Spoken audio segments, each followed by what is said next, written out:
Hello everybody, back here again for our vlog a day, and today is Thursday the 10th, and today was a beautiful day outside, absolutely gorgeous. Started out nice and cool in the morning, got up in the, I don't know, somewhere in the 80s today, so it was a little warm but not bad at all.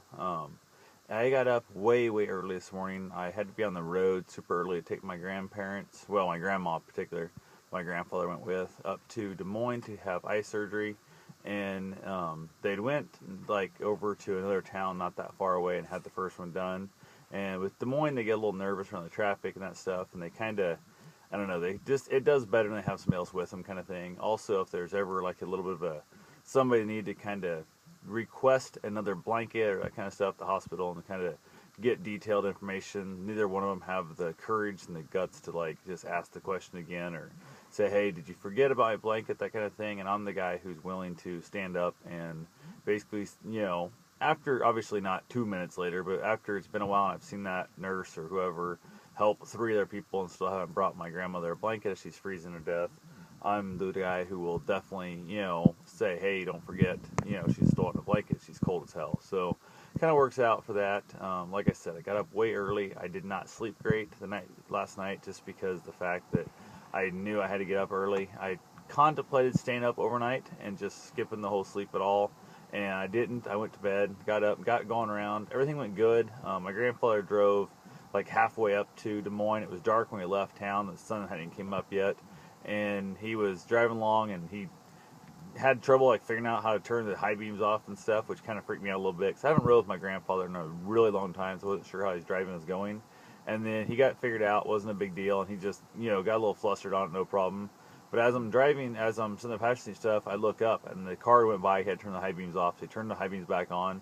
And my grandmother, who's in the back seat, who's going to have eye surgery, who has one eye fixed already, and the other eye is getting fixed today, could see it. I saw it, and I'm like, hey, watch out, there's an animal. Hey, watch out, coon, hey, look out. And the coon's like heading right in front of us. And my grandfather is so paying attention to the damn, like, high beam switch that he literally almost hits this damn coon. And luckily the coon turned back and didn't come out in the street, or else he would have just smashed this thing in the middle of the highway. And I was just about at the point of like reaching over and grabbing the wheel. And I was like, what the hell? And then another time, as the next car we met, he was fiddling with the damn high beam switch and was drifting left into the oncoming truck that was heading at us, the semi. And I had that weird little momentary thing of like, kind of getting my hand ready to reach out and grab the wheel and pull it back over if I had to, which luckily I didn't have to. But he's over 80 years old, and it kind of just happens, I guess. Excuse me. But it's one of those things where, you know, how do you tell somebody, hey, you know, you might want to get this checked out, you need to stop driving, you know, highways, that kind of thing. I just don't know how to go about doing that.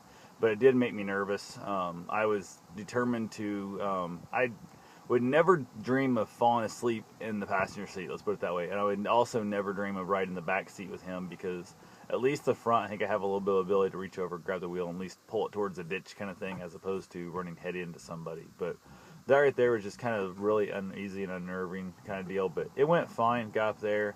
Hospital was freezing, or the surgical office, I guess, stuff, was freezing to death. It was super cold in there, and that, to the point where they finally took my grandmother back, my grandfather with them. I actually went back out and sat in the car because the sun had came out by then. It was warm outside, and the car was nice and toasty warm. I went out there twice and actually warmed up for 3 to 5 minutes in the car, just kind of warmed myself up, went back inside. Finally got wrapped up there, had to see the doctor after the surgery, everything was done, went and saw him up in his office, headed on out, asked my grandma where she wanted to eat. She's like, well, wherever you guys want. And I'm like, no, it's your day, you're the one that had surgery, so on and so forth. You're the one that hasn't eaten since 9 o'clock last night, you're the one that gets to pick.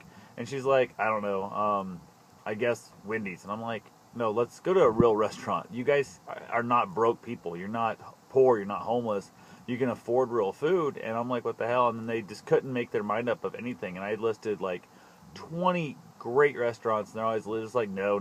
So we end up at Wendy's. I'm like, are you freaking kidding me?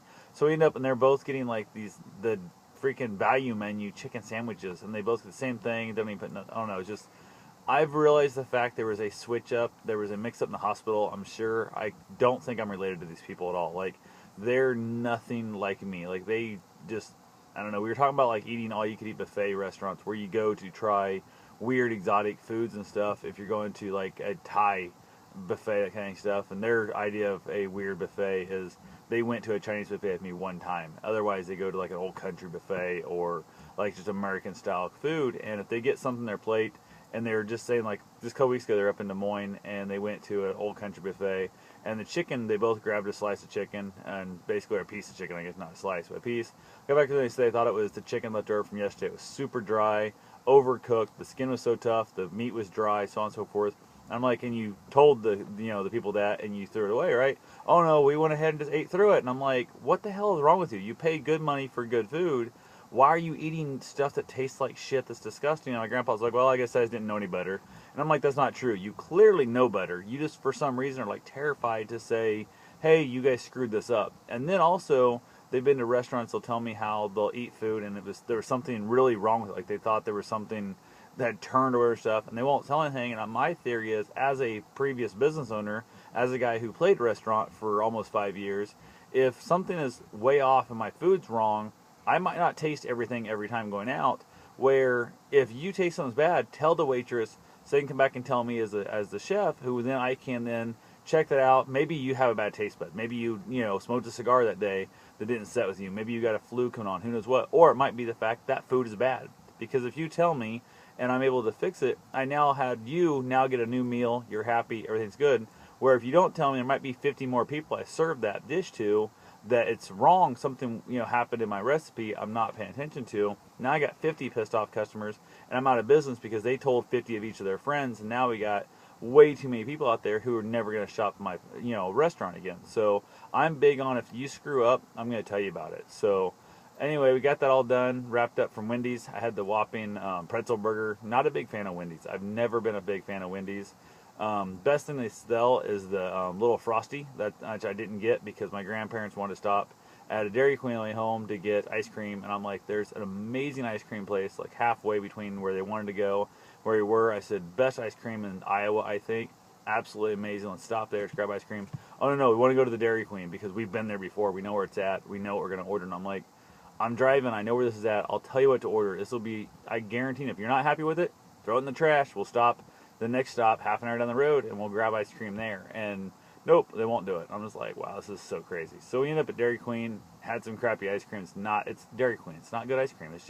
It's convenient. It's, what it is, and that's what we got. So finally got home, all that. I was just super exhausted, crazy tired. I was like, need a nap. At that point, I've already been up for way too many hours. I'm just on no sleep.